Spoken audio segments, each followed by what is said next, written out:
Okay, so this one is for our brothers. Jesus was talking to his disciples in the book of Matthew chapter 20.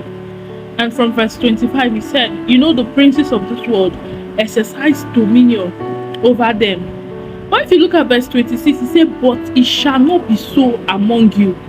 Whoever will be great among you, let him be your minister.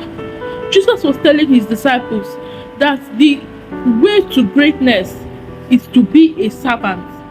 In verse 27, he said, whoever will be great among you, let him also be your servant, let him be your minister. It might be happening among the princes of the world that they are supposed to exercise dominion over their subordinates. But Jesus was like, it doesn't happen like that in this kingdom. In this kingdom, whoever is great among you, let him be your servant. What does that tell us?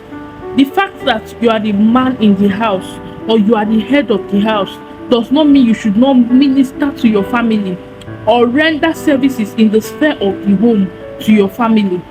You see a lot of men today that tell you, I am a man, I cannot do this. I am a man, I cannot do that. Forgetting that in the ways of the kingdom, it is your act of service that determines your level of greatness. Jesus said the greatest among you will be your servants.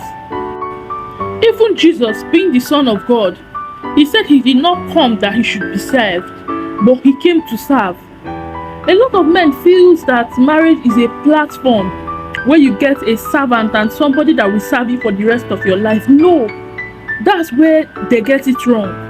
In marriage, it has to be two people rendering service to each other.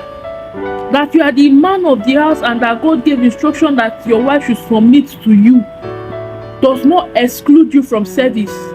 Jesus loved the word that he laid down his life for the world. How did he prove that word? By serving humanity. The Bible says love is patient, love is kind, love is caring, love does not take record of wrong, love is not boastful. So you cannot claim to genuinely love your wife as Christ loves the church and you exclude acts of service. You exclude rendering help, as in there are various ways to minister in the home. You see your wife is distressed, your wife cannot meet up with the needs of the house. You come in, you don't sit back and say because you are a man you cannot involve yourself in house chores. No, Jesus said even as the Son of Man, he did not come to be ministered unto, but he came to minister and even to lay down his life as a ransom to many. The responsibility of men love your wife as Christ loved the church is a very great responsibility. That's why I tell our sisters that if you want to get married, you have to make sure that the man you are getting married to is a godly man that has the love of God in him. Because a man that does not know God cannot love you as Christ loves the church.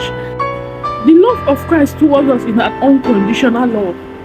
And if you marry a man that does not love you as Christ loves the church, it will make your role of submission more difficult. And at that point, you don't have an excuse to make. Because the Bible says, oh man, that's inexcusable. The fact that your husband does not love you as Christ loves the church will not excuse you from submitting to your husband. At that point, you will not be saddled with the responsibility of praying for him.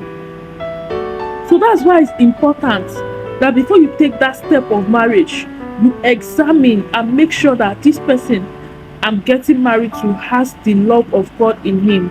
I pray that God will help us and God will strengthen us in Jesus' name. See you next time. God bless you.